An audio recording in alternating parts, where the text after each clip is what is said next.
शनिवार के दिन जो पीपल के वृक्ष में सरसों के तेल का दीप लगाता है उसको शनि कभी परेशान नहीं। पिपलेश्वर महादेव का नाम लेकर को ऐसा लगे कि ये शरीर का रोग तो समाप्त हो ही नहीं रहा, एक ना एक रोग चल ही रहा, ये रोग समाप्त होने का नाम ही नहीं ले रहा, समाप्त ही नहीं हो रहा, ये तो समाप्ति की ओर जा ही नहीं रहा। फिर पिपलेश्वर महादेव का नाम लेकर, पिपलेश्वर महादेव का नाम लेकर कुछ भी मीठा जो बना सकते हो, हलवा बना सकते हो हलवा, सीरा बना सकते हो सीरा, खीर बना सकते हो खीर, चूरमा बना सकते हो तो चूरमा, लड्डू बना सकते हो तो लड्डू, जो तुम घर में मीठा बना सकते हो उसका केवल 7 ग्रास का अन्न। कितने ग्रास? जम के बोलो जरा। 7 ग्रास। 7 ग्रास मतलब 7 कोर, 7 ग्रास का अन्न एक पात्र में ले लो और पिपलेश्वर महादेव का नाम लेकर किसी भी शिवालय में, शंकर के मंदिर में जाकर एक बेलपत्र रखकर उस जो प्रसाद तुम बना कर ले गए हो, जो तुम भोग बना कर ले गए हो, उसका स्पर्श कर कर पिपलेश्वर महादेव का नाम लेकर शंकर को उस भोग को रखकर, बेलपत्र रखकर शिव जी को 7 बार एक ही लोटे का जल, केवल एक लोटे का जल 7 बार उत्तर की ओर मुख कर कर दक्षिण में खड़े होकर शंकर के शिवालय पर 7 बार एक ही लोटे का जल 7 बार थोड़ा थोड़ा कर कर उसको गिरा दीजिए, शिव जी के ऊपर चढ़ा दीजिए 7 बार। बाद में जो प्रसाद पर आपने बेलपत्र रखी है उसी बेलपत्री को उठाकर शंकर के शिवलिंग पर चढ़ा दीजिए। बाबा को प्रणाम करिए, बाबा मेरे शरीर का रोग समाप्त नहीं हो रहा, गोलियां खा रही हूँ, दवाई खा रही हूँ, कुंदकेश्वर महादेव का नाम लेकर दवाइयां ले रही हूँ, पर कभी घुटना, कभी कमर, कभी आंख, कभी थायराइड, कभी कुछ, कभी बीपी, कभी शुगर, कुछ ना कुछ चल ही रहा है। बाबा अब आपको संभालना। किसी भी दिन पिपलेश्वर महादेव का नाम लेकर वो चढ़ी हुई बेलपत्री लियाओ, प्रसाद लियाओ, घर पर आने पर जैसे ही घर के अंदर प्रवेश करो सबसे पहले बेलपत्री को चबा चबा कर खा लो। फिर वो जो प्रसाद है उस प्रसाद को 7 गांठ से थोड़ी थोड़ी देर में 7 बार में उसको खा लेना। बाबा देवाधिदेव महादेव का नाम लेकर, पिपलेश्वर महादेव देव का नाम लेकर प्रणाम कर कर जल का आचमन, हाथ की हथेली में जल लेकर 7 बार आचमन कर लीजिए और शिव का, पिपलेश्वर महादेव का नाम ले लीजिए। धीरे धीरे 15 दिन लगेंगे और 15 दिन में बीमारियां अपने आप कम होना प्रारंभ हो जाएगी और बाबा आपका हाथ पकड़कर आगे बढ़ाएंगे। कि बीमारी खत्म ही नहीं हो रही, कभी पाँव में दर्द आ गया, कभी कमर में दर्द आ गया, कभी पीठ में दर्द आ गया, कभी सिर में दर्द आ गया, कभी आंखों में तकलीफ हो गई, कभी दमा चलने लगा, सांस चलने लगी, कभी डॉक्टर को दिखाया तो थायराइड हो गया, कभी मालूम पड़ा कि मेरा कोई ब्लड कम हो गया, कोई प्लेटलेट कम हो गई, कोई कुछ हो गया, कोई कुछ हो गया।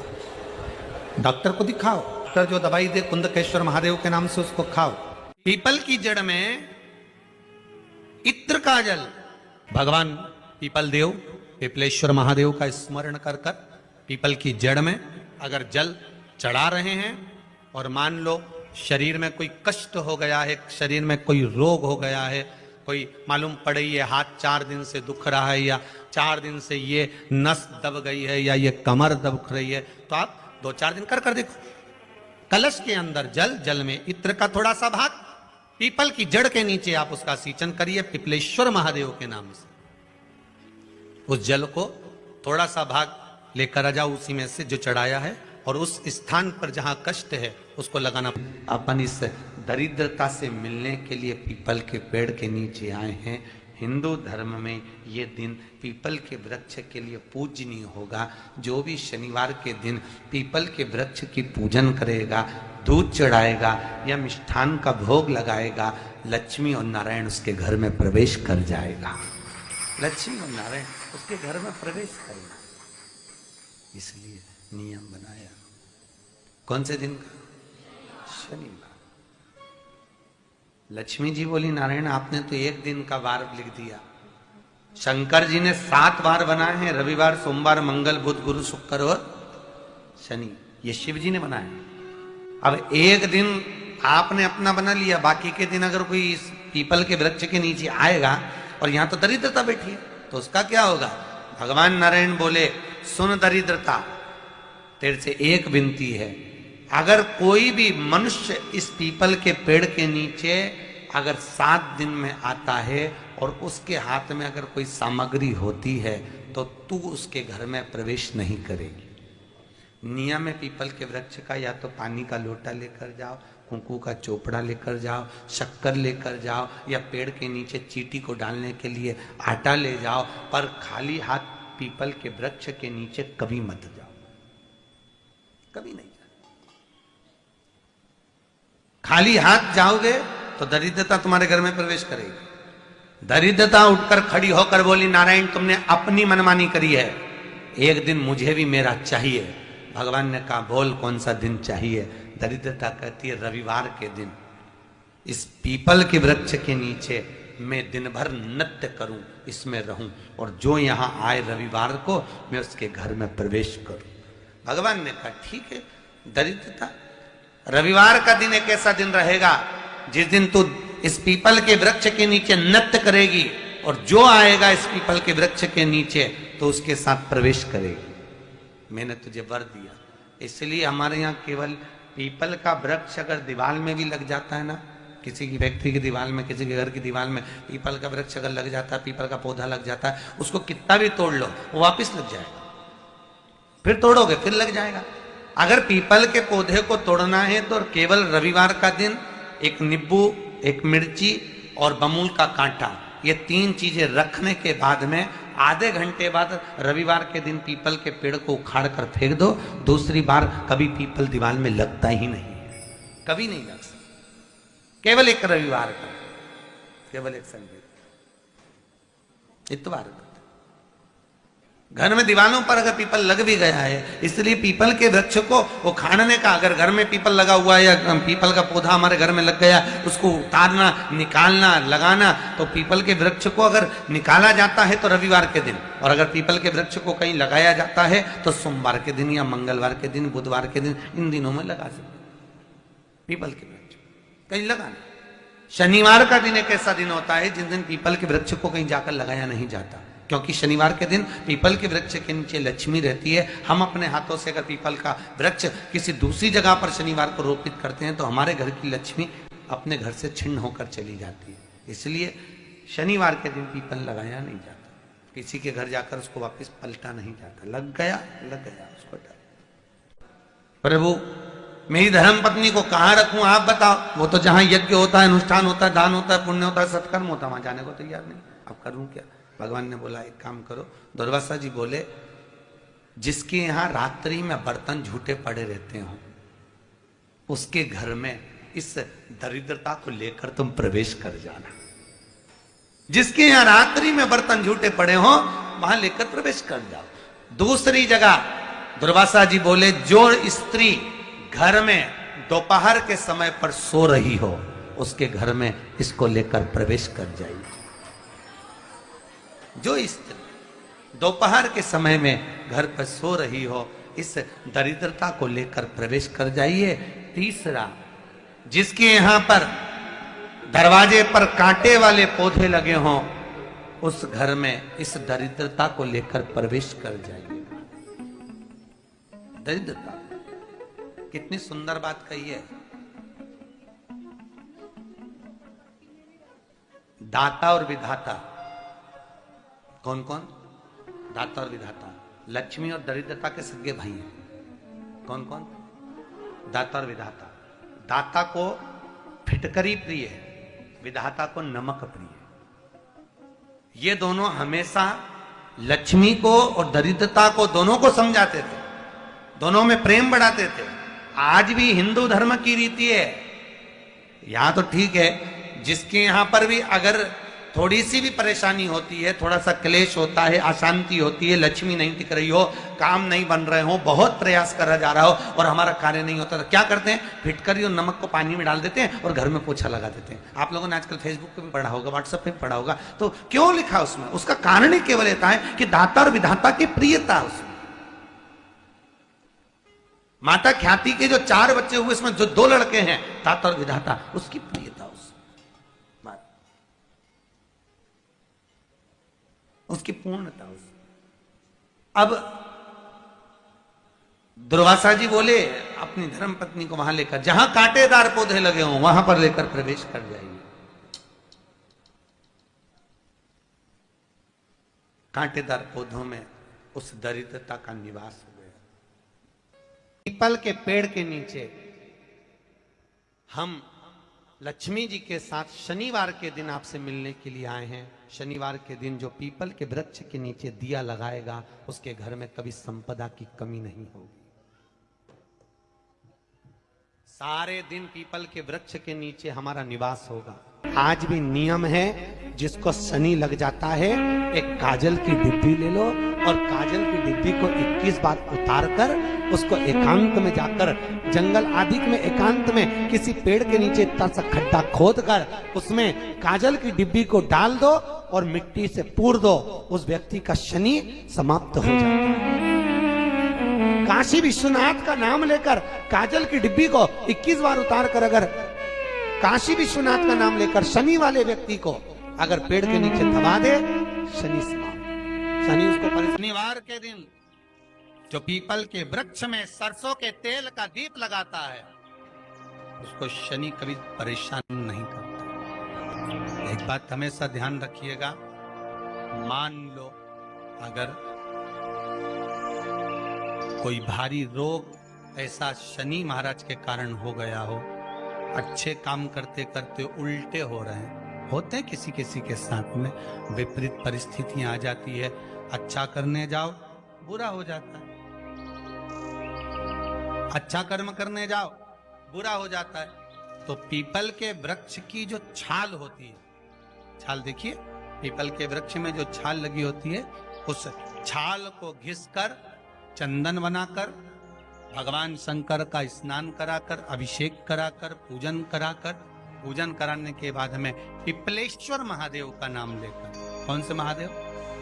पिपलेश्वर महादेव का नाम लेकर वो जो घिसी हुई छाल होती है उस छाल का तिलक भगवान शंकर को लगा लो और उसी का थोड़ा सा भाग अपने कंठ पर मस्तक पर लगाना प्रारंभ कर दो। धीरे धीरे जो विपरीत दशा है वो सुधरना प्रारंभ हो जाती है। पर नाम याद रखना, पिपलेश्वर, जम के बोलिए पिपलेश्वर महादेव।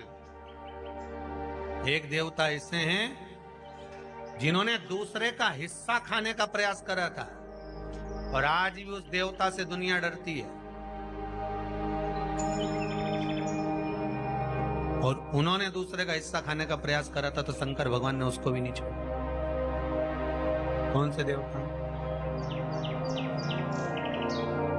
वो बाल्टी में हर शनिवार को आते हैं आपके यहाँ। कौन से? शनि देव। उनने क्या करा था? भगवान सूर्य नारायण ने अपने सारे पुत्रों को देखा, सारे पुत्रों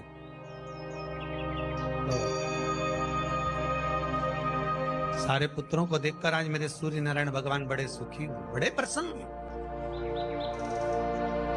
मेरा पुत्र शनि भी श्रेष्ठ है, मेरा पुत्र यम भी श्रेष्ठ है, सब ठीक है।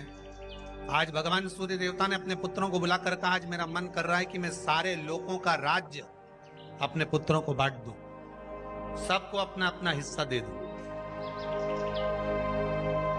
शनि महाराज जी को भी हिस्सा दे दिया गया। अब जब शनि महाराज जी को हिस्सा दे दिया तो शनि महाराज जी संतुष्ट नहीं हुए। दुनिया में ऐसे लोग बहुत सारे हैं जो संतुष्ट बहुत कम हो पाते। शनि देव के मन में संतुष्टि नहीं हुई। जब शनि देव के मन में संतुष्टि नहीं हुई तो शनि महाराज उसी समय पर अपने सारे भाइयों का हिस्सा बटोरने लगे, उस पर कब्जा करने लगे। कब्जा करने लगे तो सूर्य देवता की आंख में जल भर गया। कितना तेजवान सूर्य नारायण, कितने तेजवान, कितना तेज भगवान सूर्य के पास में था।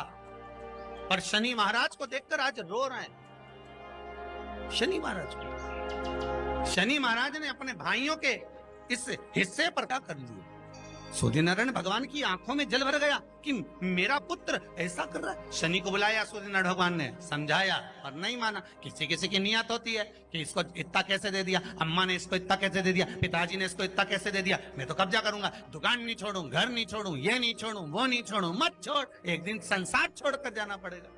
तब कहीं जमीन जायदाद छाती पे बांध के ले जाएगा। नहीं माने तो सूर्य देवता ने अपने गणों को भेज दिया, जाओ जरा शनि महाराज को जरा हटाओ वहां से। शनि महाराज को गुस्सा आया और शनि महाराज ने उन सारे गणों को नष्ट कर दिया। सूर्य नारायण रो रहे हैं। भगवान शंकर की पंचायत में सूर्य देव भी हैं, मतलब शंकर भगवान के मित्रों की गणना में सूर्य आते हैं। भगवान विष्णु, सूर्य नारायण, शंकर भगवान, माँ दुर्गा, गणेश जी, ये पंचायत है ना शंकर की, शिव पंचायत। शिव परिवार में कार्तिकेय, गणेश जी, पार्वती जी, शंकर जी, नंदी, ये शिव परिवार। पंचायत में सूर्य देवता। सूर्य नारायण को रोता हुआ देखकर भगवान शंकर को बड़ा दुख हुआ। शिव जी ने पूछ लिया, क्या बात है, आप रो रहे हो? नारायण क्या हो गया? मेरा बेटा मानने को तैयार नहीं है। आप चिंता मत करो, अभी देखता हूं मैं जाकर। और भगवान शंकर ने जाकर तुरंत सूर्य नारायण भगवान के कहने पर शनि देव को जाकर समझाया। इतने में तो शनि देव आग बबूला हो गए। आग बबूला होकर शनि देव ने कहा, ए शिव, आप मुझे जानते नहीं हो? शंकर भगवान ने कहा, क्या जानना है ये बताओ, क्या जानना है ये बताओ। शनिदेव कहते हैं, आप मेरी दृष्टि को नहीं जानते। शंकर भगवान ने कहा, तू भी नहीं जानता कि तेरी दृष्टि खराब कैसे हुई। तेरी दृष्टि को श्राप किसका लगा है तुझे नहीं मालूम क्या? शंकर भगवान ने जब समझाना चालू करा कि देख शनिदेव, तुम तो कह रहे हो, तुम तो बोल रहे हो कि मेरी दृष्टि नहीं जानते। हम जानते हैं आपकी दृष्टि, मना नहीं है, जाना, पर आप नहीं जानते क्या? शिव जी जानते हैं। शिव जी ने कहा, मैं सब जानता हूं। आपका विवाह करा सूर्य देवता ने, आपकी पत्नी घर में आ गई, आप अपनी पत्नी को देखते तक नहीं थे, इसलिए आपकी धर्म पत्नी ने आपको श्राप दिया कि जिस पति ने मुझ पर दृष्टि नहीं डाली, मेरे वो पति की दृष्टि कुदृष्टि हो जाए, जिस पे डालेगा वो बर्बाद हो जाए। शनि महाराज ने कहा, आप मेरी पत्नी की याद मत दिलाओ। शंकर भगवान बोले, ए शनि, फिर समझा रहा हूं, हिस्सा छोड़ेगा कि नहीं छोड़ेगा? शनि बोले, नहीं छोड़ूंगा। शंकर भगवान ने उठाया, पीपल के पेड़ के नीचे ले गए और पीपल के पेड़ के नीचे शनि महाराज को उल्टा लटका दिया। 19 साल तक शनि महाराज को पीपल के पेड़ के नीचे शंकर जी ने लटका के रखा। अब बोल, 19 वर्ष तक शनि महाराज पीपल के वृक्ष में, पीपल की जड़ पर बंधे रहे, बोले ही नहीं, शिव टंगे रहे। अब दूसरे का हिस्सा खाने वाले को जब शनि महाराज जैसे के लटका दिया भोलानाथ ने, तो तुम कहीं लगो रे लाइन में? मेरा विचार तो करो। 19 वर्ष तक शनि महाराज लटके रहे, तब 19 वर्ष नेत्र बंद कर कर शनि महाराज ने शंकर की आराधना करी कि दुनिया में कोई ऐसा नहीं जो मुझे उल्टा लटका दे, केवल एक ये ही है जिनने मुझे लटकाया है। तो 19 वर्ष तक तप करा तो शंकर जी प्रसन्न हो गए। धर्म को हटाकर पार्वती को लाए, साथ में आशीर्वाद दिया, शनि महाराज को खोला। वर मांगो, तुम्हें क्या चाहिए, मांगो तुम्हें क्या चाहिए। शनि महाराज ने कहा, मांगूंगा कुछ नहीं, आप वर दे दीजिए। शंकर जी ने कहा, मैं तुम्हें दंड अधिकारी बनाता हूं कि आप अच्छे और बुरे का दंड दोगे, आप अधिकारी बनकर बैठोगे, मेरा आशीर्वाद तुम्हारे साथ में। दंड अधिकारी। भगवान शंकर का एक अवतार है पिपलाद अवतार। पिपलाद अवतार, जब दधीचि ऋषि की अस्थियां चली गई, उनकी धर्मपत्नी सुवाच ने देखा मेरे पति को मार दिया गया, मेरे पति की अस्थियां ले गए राक्षसों का संहार करने के लिए, उनकी अस्थियां लेकर चले गए, मेरा पति चले गया। सुवाच गर्व से थी, मरना चाहती थी, प्राण छोड़ना चाहती।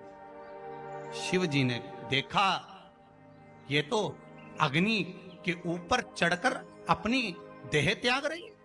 शंकर भगवान ने आकर कहा, रुक जा सुभाष, रुको, तुम्हारे गर्भ में बच्चा है, तुम्हारे गर्भ में बच्चा है, वो बच्चा मर जाएगा। अब इस बच्चे को जन्म देकर भी क्या करूं? नहीं पिता, तुम्हारे गर्भ में जो बच्चा है वो महाज्ञानी है।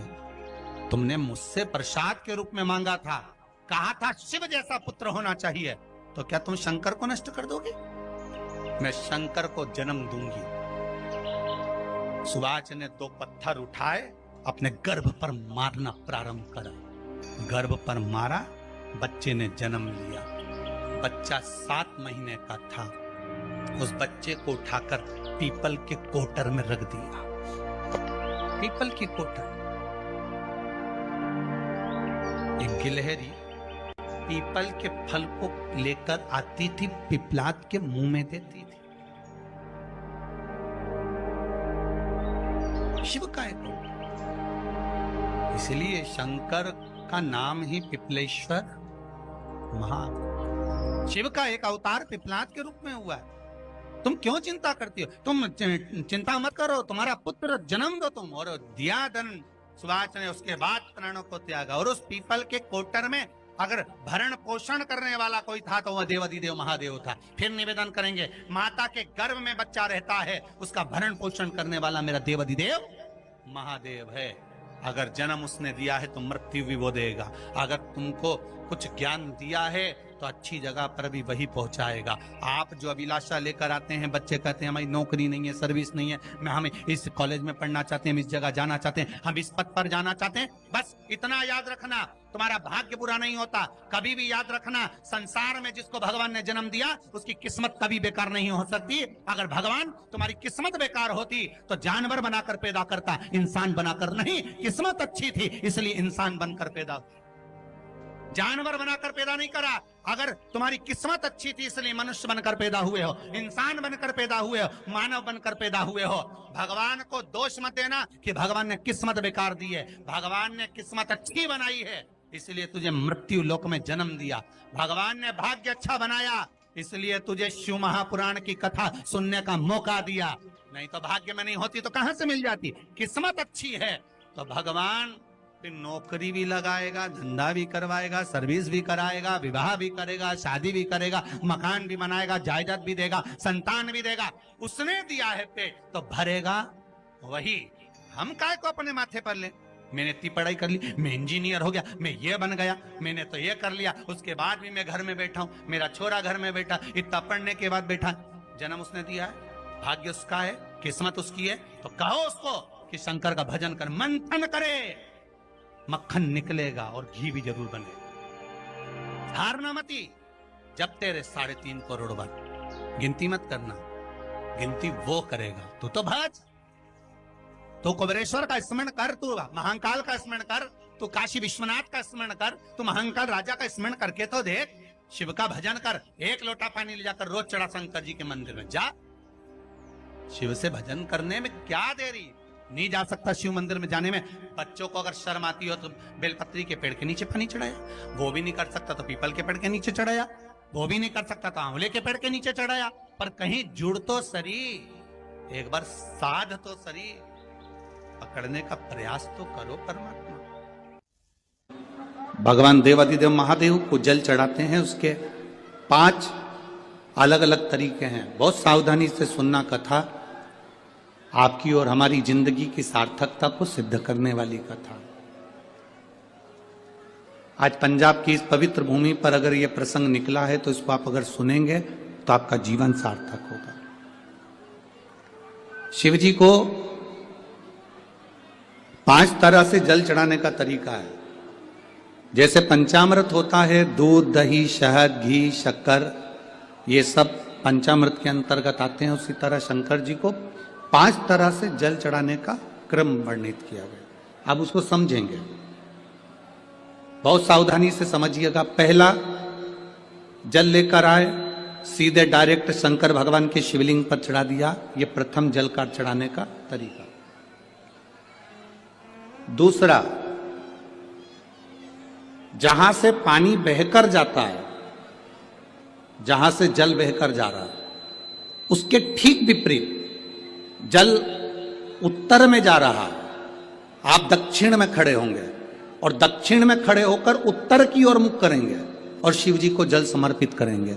ये रोग मुक्ति करने वाला है और हमारे रोग पर हमें विजय प्रदान करने वाला है।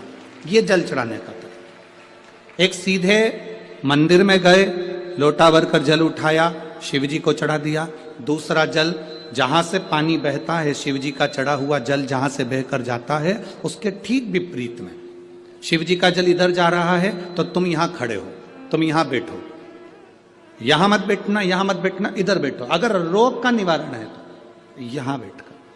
तीसरा, अशोक सुंदरी से जल चढ़ाते चढ़ाते शिवलिंग तक लेकर जाना और शंकर भगवान के शिवलिंग पर पूर्ण जल समर्पित करना। यह तीसरा तरीका। यह कार्य की सिद्धता के लिए। हम जब किसी से आस ना लगाकर परमात्मा से विनती करते हैं तो वो विनती करने का तरीका। तीसरा। चौथा, शिव जी पे चढ़ा हुआ जल 5 जगह पर समर्पित करना। गणेश जी, कार्तिकेय, अशोक सुंदरी, शिवलिंग और जलाधारी। ये चौथा क्रम है। जब जिस नारी का, जैसे मेरा नाम मोनिका है, मेरे पति का नाम संजय सिंह है, मैं दिल्ली स्वरूप नगर के निवासी हूं, मेरा फोन नंबर ये है। कहीं बैठी हैं? मैं बाबू को लाए हैं क्या? नहीं लाए? ठीक है, मैं प्रणाम करने के लिए लाई हूं। गुरुदेव, बाबा बाबा है। बैठी है बहन। शिव तत्व है। एक जल चढ़ाने का तरीका, शिव जी को हम जो जल चढ़ाते हैं उसका एक तरीका भी हमारी जिंदगी में अगर हमने उसको स्मरण में रख लिया तो हमारे कार्य की सिद्धता को सिद्ध कर देता है, हमें सफलता की ओर लेकर चले जाता है। सीधे जल चढ़ाना, दक्षिण में बैठकर उत्तर की ओर मुख कर कर जल चढ़ाना, अशोक सुंदरी से लेकर शिवलिंग तक जल चढ़ाना, 5 स्थान पर गणेश, कार्तिकेय, अशोक सुंदरी, जलाधारी, शिवलिंग पर जल चढ़ाना 5 स्थान पर। ये चौथे नंबर का। और 5वां जल समर्पित करना।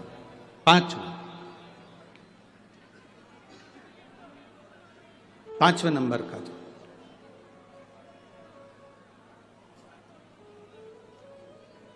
शिव जी को 5म नंबर का जो जल आता है, जो जलाधारी है, ऊपर जिसमें पानी भरा रहता है और नीचे एक एक बूंद टपकता रहता है। जलाधारी में जल समर्पित कर कर उसी जल को बचाकर अशोक सुंदरी वाली जगह पर थोड़ा सा चढ़ाकर उसी में से जल शिवलिंग पर जब हम समर्पित करते हैं तो हम जिस कार्य के लिए जा रहे हैं वो कार्य सब। लंबी बाती का प्रमाण अलग होता है। लंबी बाती क्यों लगाई जाती है?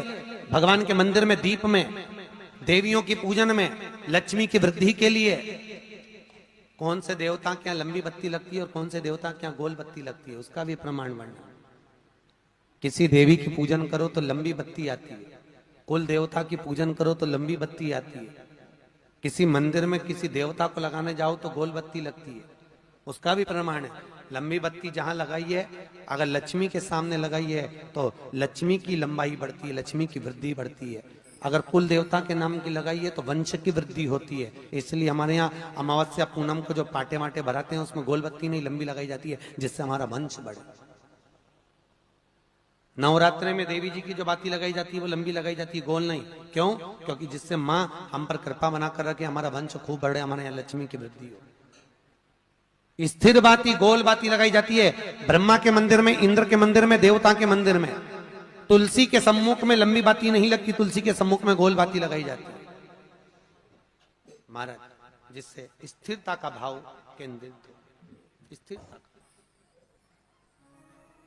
भाव।